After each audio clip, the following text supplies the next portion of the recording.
The following is transcribed. Welcome to Bat-Supe, the never-nutritious, definitely delicious podcast dedicated to the old-time radio adventures of Superman and the dynamic duo. Buckle your utility belts for lots of snow, plenty of confusion, and good cop, bad cop galore. Before we get to today's adventure, let's pause for this important message. Gang, we've been getting lots of letters about our new Swell Bat-Supe decoder rings, and your voices have been heard. We apologize that so many of your rings got gummed up with that never-nutritious, definitely delicious Bat-Supe, so we're going to start packaging them in little plastic bags before we put them inside those specially marked cans of Bat-Supe. In the meantime, here's a tip you're going to want to write down. If your Bat-Supe decoder ring is hard or impossible to turn because it's too gummed up, soak it in some gasoline for an hour or so and then leave it in the sun to dry. Maybe get a grown-up to help you. That should make it good as new in no time. Meanwhile, keep an eye out for new specially marked cans of Bat-Supe with the new individually wrapped Swell Prizes inside. And keep listening for more tips on the care and cleaning of your Swell Bat-Supe decoder rings. Do not operate while intoxicated.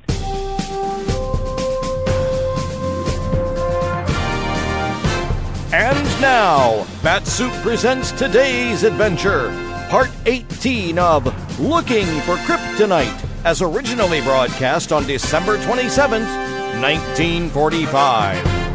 Kellogg's Pep, the super delicious cereal, presents The Adventures of Superman. Faster than a speeding bullet. More powerful than a locomotive. Able to leap tall buildings at a single bound. Look, up in the sky. It's a bird. It's a plane. It's Superman. Yes, it's Superman, who is today hoping to find the mysterious Mr. Jones through his servant, Tara. We'll learn what happens in a moment. But right now, let's join Dan McCullough and his young pal Eddie, who seems to be kind of excited. Say, Dan, did I tell you? I just added Harold Teen to my collection of comic buttons. Did your mother open a new package of Kellogg's Pep? No, not this time. This was a very complicated trade. Yeah? Yeah, Doris had a KO trade for a Superman, and Pee-wee wanted to swap Lilims for Herbie. Then Bud came in. He had an extra Harold Teen, but he didn't... Now, wait a minute, Eddie. That sounds like double talk. Would you say that again? Well, Doris traded Pee-wee a Superman for a Lilims, and Bud said he'd swap Harold Teen if Pee-wee would give him the one that he... Look, Eddie, would you take it easy? Oh, okay, sure. Doris had a KO button and wanted one with Superman on it, right? Right. Pee-wee had Lilims and wanted Herbie, got it? Got it. Bud had an extra Harold Teen. Yeah? So Doris swapped her KO for Pee-wee's Lilims, and Bud traded Harold Teen for the Lilims Doris got from Pee-wee, and Doris traded me that Harold Teen for my Superman. You got it? Yeah, I got it. Never mind, Eddie. We get the general idea anyway. We get the idea that there's a load of fun in collecting those swell comic buttons and trading duplicates with your pals. All the gang knows how slick-looking those comic buttons are, too, with their full-color, true-to-life pictures of favorite funny sheet characters. What's more, it's no secret how easy it is to get these exciting comic buttons. You don't send in a single penny, not even a box stop. Just ask Mom to get you some of that super-delicious whole wheat flake cereal, Kellogg's Pep, because inside every package, there's a snazzy prize, one of these swell comic buttons or a military insignia or a warplane button. That's P-E-P, Pep, made by Kellogg's of Battle Creek. Now, the adventures of Superman. Convinced that a choir master who calls himself Algernon Phillips is in reality the mysterious Mr. Jones, an infamous criminal who had sworn to destroy Superman, and that Lois Lane is in league with him, Police Inspector Henderson ordered their arrest, despite Clark Kent's vehement protests. Phillips, while asserting his innocence, admitted he was Jones's twin brother and volunteered to help Kent and the inspector in their search for the missing man. He informed them that his brother, or a young Hindu servant, would call that evening for the atomizer he had purchased. Just then, Kent warned Henderson that a Hindu boy was approaching the building. As we continue now, the inspector and Lois Lane are hiding in the kitchen of Phillips' apartment, guarding the rear entrance, while Kent and Batman, who is helping him, wait across the street from the building, covering the front door. They huddle in a cold, dark alley as the swirling snow begins to pile high on the deserted street. Oh, boy. We certainly picked a fine night to play watchdogs, Kent. And the time that little Hindu comes out, Oh, I'll be an icicle. Oh, go on. It isn't that cold. Well, maybe not for you, my muscle-bound friend, but I'm positive my toes have cracked off. At least I can't feel them anymore. Well, there's that much less of you to be cold. What's going on in there, anyhow? Why is he taking so long? Put that X-ray vision of yours to work. Okay. Oh, wait a minute. Phillips is handing the boy a package. The atomizer? Yes. At last. Maybe now we can get moving again. Well, Phillips is still questioning him. He's still trying to find out where his brother is, I suppose. I suppose so. Uh-oh. What? Boy's broken free. He's running down the stairs. He'll get away all right. Good. Coming out the front door? Uh-huh. There, he's opened it. Oh, fine. Now at least I can see him, too. Oh, stay back. Don't let him see us. Oh, a cagey youngster. Look at him eyeing the whole street. Uh-huh. Think he's wise? I hope not. There he goes. Heading west of the avenue. Come on, it's our move. No, wait. Henderson's coming out. He'll want to tag along. Oh, look at him. Charging like a mad bull. Kent! Batman! Where are you? Coming, Inspector. Let's go before he wakes up the whole neighborhood. Did you see him, Kent? He came out the front door. He has the atomizer. Yes, we saw him. Where did he go? Oh, confound this snow. You can't see 5 feet in front of your nose. He went up the block that way. Well, then what are we standing here for? Come on, we'll lose him. Easy, Inspector, easy. You'll blow a fuse. Wait a minute. Where's Lois? I left her inside with Phillips. Now, come on. I'm not letting that Hindu out of my sight. Hey, where is he? If we've lost him... Look, Inspector, I think it would be better if you stayed here. Why? Well, Batman and I can travel pretty fast. I can travel fast, too, if I have to. I know, but And besides, if you think you're going to make a scoop of this for the benefit of your newspaper, well, you've got another thing coming. But Better drop it, Kent. You'll get a chance later. Okay. Come on, now. Right, Inspector. Still see him, Kent? Yes. About a block ahead of us. We'll keep this distance. No. Close it up. I want to keep an eye on him myself. Careful. We can't afford to make him suspicious. He's our only lead to Mr. Jones. Maybe yes, maybe no. What makes you so sure Phillips isn't really Jones? Well... After all, we've only got his word on this twin brother story. We've got his actions. You mean giving the boy the atomizer? That could be a blind. Yes, that's true. But did you notice him in the street tonight when we were walking to his apartment? He didn't wear a hat or a muffler. Jones wouldn't do that. He'd be wrapped up to the ears. Yes. Jones hates fresh air, and on a night like this, nothing would get him out of doors. Found it. Where's that young Hindu? Can't see him at all. We're right behind him, Inspector. Stop worrying. Hey, how the devil can you see through this snow, Kent? Huh? Thicker than cotton. Well, we'll lose that Hindu boy. He's only half a block ahead of us now. Oh, wait a minute. What's the matter? That isn't the boy. What? Kent, what are you talking about? I tell you, that isn't the Hindu boy. Well, how do you know? I can't even see Watch it. it, Kent. Well, come on. Let's catch up to him. This is the most idiotic business I've ever... Hey, wait, you two. Wait for me. Step on it, Inspector. You're going too fast. He just ducked into that drugstore up the street. Come on, Batman. Kent, are you sure about this? You're sure it isn't the Hindu? Positive. You'll see in a minute. Well, then where did the Hindu go? I don't know. Well, here's the drugstore. Right. There's the boy in the store. He's at the soda fountain. That's the one. But it isn't the Hindu. Well, I don't know about that. What about that box he's holding in his lap? The box Phillips gave him. The box for the atomizer. Let's check it and be sure. Are you crazy? You don't want him to know we're trailing him. He'll never lead us to Jones then. But this may be a wild goose chase, Inspector. We've got to make sure.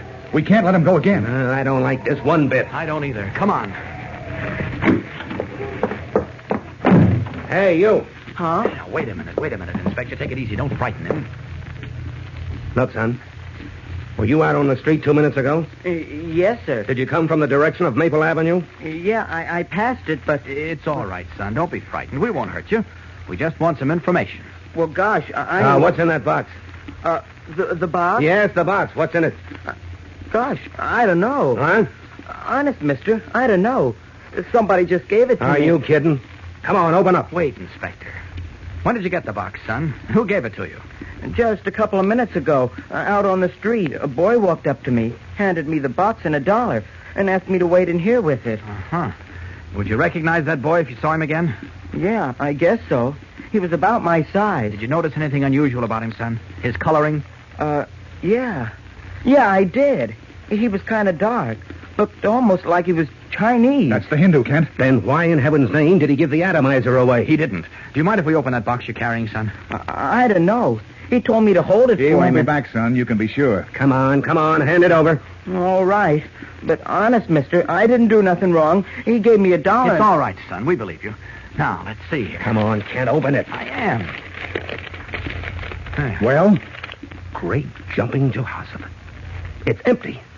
The atomizer's gone. I didn't take nothing out. Honest. No, we know that, son. Listen, where did this fellow go? The one who gave you the box. He ran across the street. Then I didn't see him no more. You're sure you're telling us everything? You're not making this up? No, I ain't. Please, you gotta believe me. I didn't do nothing wrong. Now, come on, you... Stop badgering the boy, Inspector. He's telling the truth. Then what about the Hindu? Where'd he disappear to? Into thin air, evidently.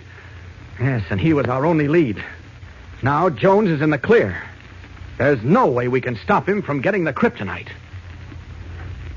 Is Kent right? Has the mysterious Mr. Jones given them the slip? We'll see in a moment, so stay with us. And now, here again is your announcer. You know, gang, to look at those swell comic buttons you're all collecting, you'd never guess you can get them so easy in packages of Kellogg's Pep.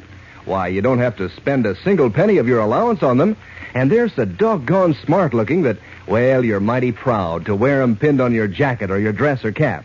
They're done up in full comic strip colors, brilliant red and blue and black on white enameled metal buttons that you'll have for a long time. And each picture is so true to life. Orphan Annie and Smitty and Superman look just the way they do in the funny papers. So see how soon that you can collect all 18 comic buttons in the series. Just ask Mom to get you some of that super delicious whole wheat flake cereal. That's all you do. You don't even send in a box top. But inside every package of Pep, there's an exciting prize. One of these bright-colored comic buttons or a military insignia or warplane button. It's your prize from P.E.P. Pep, made by Kellogg's of Battle Creek. Now, back to the adventures of Superman. As Clark Kent, Batman, and Inspector Henderson returned to Phillips' home after losing track of the Hindu boy who was carrying the atomizer to the mysterious Mr. Jones, less than a mile away, in a quiet residential section of Metropolis, we find Jones himself, seated in a tightly closed room, illuminated by a single table lamp. The room is hot and stuffy, but the thin figure is wrapped in a heavy overcoat with a muffler wound about his throat and a gauze mask covering his mouth and nose. Suddenly, there is a knock on the door. Who is it? It is I, Master. Tara. Come in, come in. I have it, Master. I have the atom. Wait, stop. Yes, Master. How many times have I told you never to come near me in the clothes you wear on the street? I am sorry, Master. Go back. Stand by the door. You carry deadly germs all over you. Very well, Master. But I have the atom. Yeah, give it to me. Yes, Master. No, don't come any closer. Throw it. As you wish, Master. Come. Here you are, Master. My dear brother. I knew he would not fail me. Sentimental fool. You wish me to put the medicine in it, Master? No, I'll do it. Now I shall banish these foul germs. That will kill germs, Master? Of course. Come here. Yes, Master. Stand still now. What do you do, Master? I'm sterilizing your clothing, stupid. Now, you're all right. I am glad, Master. Did my brother ask you any questions? Yes, he wished to know where you were. You didn't tell him? No, Master. I did not say a word. Good. But I play trick in case anybody follow. I give box to boy I meet on street. Keep atomizer in pocket. Then go down in sewer. Walk underground to this street. As you tell me. And what makes you think no one saw you give the box away? Snow very thick. Hard to see. All right. Now I feel well enough to go to work again. Yes, Master. You wish to go out? No, you are going out, Tara.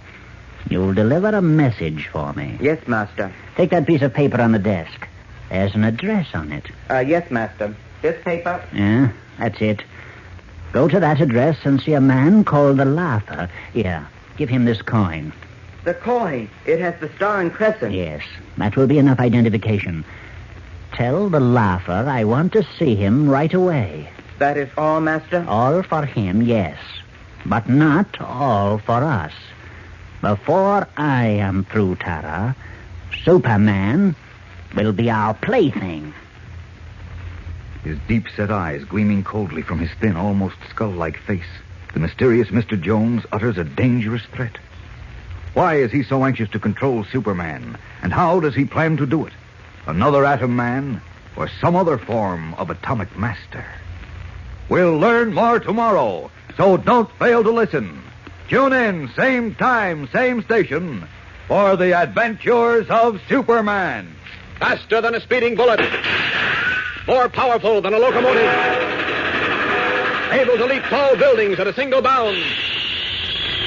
Look, up in the sky. It's a bird. It's a plane. It's Superman.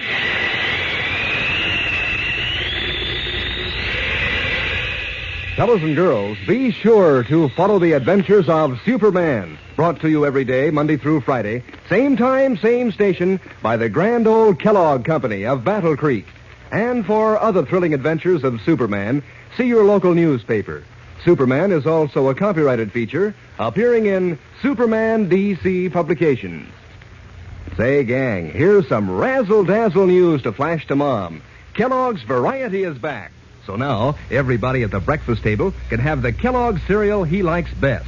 Because Kellogg's Variety is that grand variety carton holding 10 generous packages of 6 favorite Kellogg cereals. Are they delicious? And does Kellogg's Variety make breakfast fun? Why, it's better than a grab bag because you get what you really want. Today, ask Mom to get Kellogg's Variety, the package that makes breakfast a picnic.